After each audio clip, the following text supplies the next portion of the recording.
Saturday afternoon, here we are in my little manor den in Kalasovaki. We're in the Three Horseshoes, the only football pub in Kalasovaki, and I found somebody very, very special. Well, he thinks he's special, but in my mind, he is special. He's an ex-goalkeeper. Anybody get it yet? Barnsley, 9 years, don't contradict me.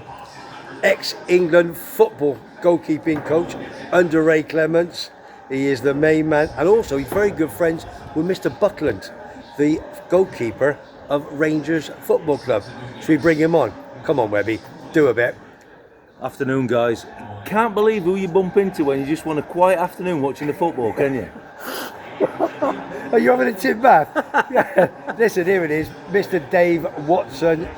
He's on Spotify with, who are you with? What's his name? Ben Foster, Of course, the main Ben Foster. He's been about, hasn't he? He's nearly as good as you on WEBBY'S Sports Roundup, isn't he? Nearly as good as you, mate. Oh, you've got to get that one in. Only because I bought you a bloody pint of Guinness. Dear me. And what a pint of Guinness it is. Yeah. Get down to the Horseshoes, you never know. And you might meet this guy, the most famous man in Tenerife. Have I paid you for doing that? No, this is free. You're having a tip. Well, listen, you're on Spotify. It's all in green with Ben Foster, ex-Wrexham. Who else did he play for? Who was? Well, he was famous for the Baggies, wasn't he? The West Bromwich Albion. Yeah, played many a But time. his didn't he? best moment in his career were winning the Carling Cup for Birmingham City. Blue noses everywhere. Oh, we've got two blue. Are you a blue nose? I've got to be a blue nose. Why? I absolutely love my time there. 5.5 years. I know you played there, so yeah, but Barnsley was the one, wasn't it? Barnsley's my team, but like as a coach, 5.5 years at Birmingham. That's right. Absolutely loved it. But you played at Barnsley for 9 years, and then. But all right, let's start off with Barnsley. So, what did you win at Barnsley? What was one of your famous days? Well, we got promoted to the Premier League, didn't we?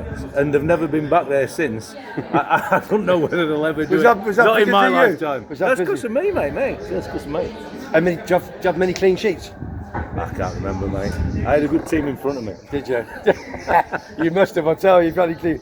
We were just having a talk about some memories and what have you, and we're talking about Midlands Player of the Year Awards I went to many, many years ago, and I tried to get this guy, couldn't get. I got him, Lee Hendry, and I thought, I didn't say he was a midget, Andrew, I just said he was small, and we've just checked him out. He was actually about 1.78 metres tall. He's on Sky Sports now, in the daytime on a Saturday, doing a good job.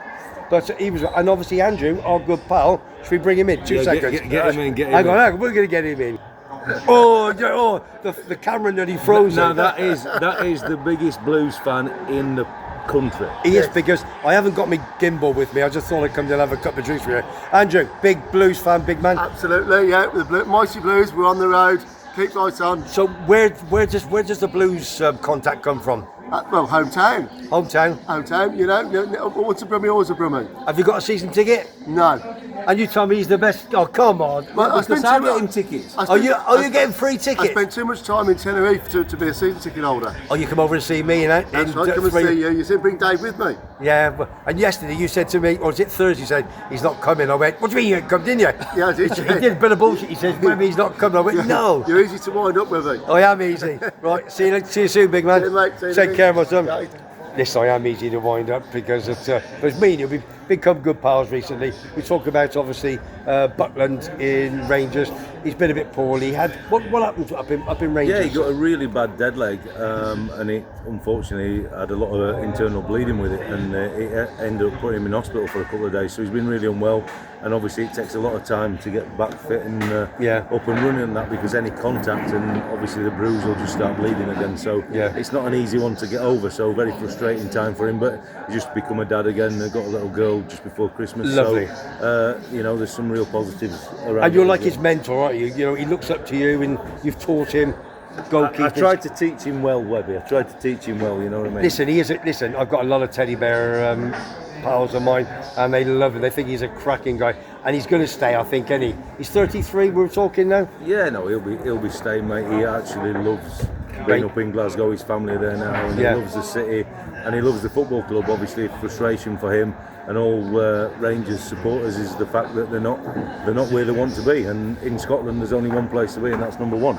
Second is nothing. No, and they're not firing all cylinders. Obviously, when he had the injury a couple of weeks ago, they played Dundee during the week. They drew 1-1, another 2 points behind Celtic.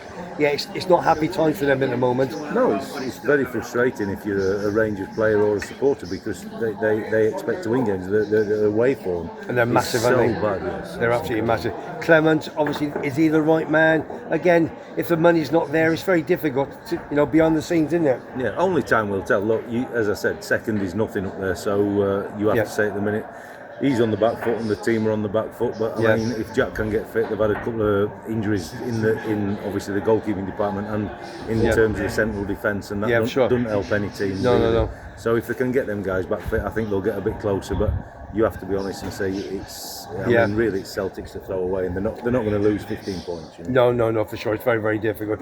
Back to Barnsley a little bit. Obviously, I say Carling Cup, you got promoted. Any other big moments from Barnsley Football Club? Mate, since I left and got them promoted, what has been the biggest moment? It's getting promoted from League One to the Championship. We've got to be better than that. Yeah. And the crowds and all that good. I've got a good pal of mine, Chris and Lynn. They're big season ticket owners. They love them a bit, but they've had a bit of a good run. They get a good run, then they lose a bad run. Is there no money at the club? Do you reckon? No, there's not enough money at the club, and the problem is they've become a yo-yo club between League One and the Championship. Yeah. Whereas if you're a yo-yo club between the top end of the Championship and the Premier League, you're always going to have better players, you're going to have money at your disposal. Between League One and the Championship, the pool of money's running out, and for sure. the pool of quality that you can attract to the club's not there. No. I think the manager's done a decent job this year. They're actually on a decent run of form at the moment. But the best they can hope for is probably the playoffs this year. Yeah, for sure. Moving on to West Bromwich Albion, you said you were there for 5. No, not me. Fozzie were there for 5. Sorry, Fozzie. Birmingham City. Birmingham 5.5 years, mate. Birmingham for 5.5 years. You had a good time there? Oh, mate, I absolutely loved my time there. Who was in charge at Birmingham then? Do you remember? Alex McLeish brought me to the club. So, Alex McLeish? Yeah. Big teddy bear, wasn't he? Yeah, big teddy bear. So I got good contacts with him and Rangers still. So, look, I had an amazing time in terms of the team. Obviously, some real ups and some real downs. Winning the cup, a couple of promotions, a couple of relegations. So it was a real roller coaster. But I just kind of fell in love with the club and the people who support the club, and it's still kind of my second team now. And obviously living in Birmingham, you've just had Andrew on. He was at the Villa. I'm not going to swear, but he was at the Villa as well, wasn't he? Yeah, well, he never took me to Villa, did he? So I chose a different pathway. But look, he's a great guy, Alec, and ultimately a little bit similar to Barnsley's story, really. From the point they've got relegated, they've never been on the upward curve yet. No, obviously they're down in League One now. Chris Davis has come in as manager, and it looks as though this could be the start of something, because the fans have really got behind the team again, and it might have actually been a good thing. And I never say it in football, but actually getting relegated, I think it's got the fan base back on board a bit, and obviously winning football matches is a positive thing for the team. A good shout to my big pal Dino. He's a big follower of the WEBBY'S Sports Roundup. He's a big blue nose, got season ticket and what have you. As soon as they went 1-0 up today, we won't say what day it is, they went 1-0 up, and he messaged me. He loves the blue nose. And I look at the fan base, and the fans are flocking back, aren't they? Yeah, Andrew and I went Boxing Day to the home game against Burton Albion, and it's not been disrespectful to Burton Albion, you know what I mean? They had probably 500,000 supporters, but the whole ground was full of blue fans, and they're really getting behind the team this year, and I've got 100% faith that they'll get over the line this year. And then the big thing is the Championship challenge to get into the Premier League. Oh, it's going to be big. Now, you're a bit of goalkeeping coach, and obviously, I just want to talk very, very quickly. Obviously, under Ray Clements, you were an England goalkeeping setter. Just give me a bit of a background in that, please. 4 years I worked for the national team. When Roy Hodgson got the job, I was very fortunate to be given, obviously it's an unbelievably privileged position, and I just wish the team would have done better under our tenure. We qualified for World Cups, Euro Championships. So easy, we never lost a qualifying game. But the big test is the tournaments, and we failed in that regard, and that's where Gareth Southgate, to be fair to him, I've been critical of him a little bit in terms of what he could have and should have done. But at least he got to the back end of tournaments, and we never did that. So it's very hard for me to be overcritical. Yeah, no, for sure. Listen, Dave, I know you're here for a few more days. I'm going to try and get you on a 15 questions between now and next week. All I can say is I don't want to move the phone too much because I haven't got big game, but there's me and big man. and we'll have another drink on it. Yeah, Oh, we're going to top have man. another drink. Yeah, we're there. Webby's actually going to buy me a drink. Oh, another one. What a man. Get out of it, Mr. Watson. Listen, that is Dave Watson, absolute Barnsley boy, Birmingham, absolute quality. So if you're not tuned in, Webby Sports Roundup here in my little manor in sunny Tenerife. I'll see you on the next one. Be lucky.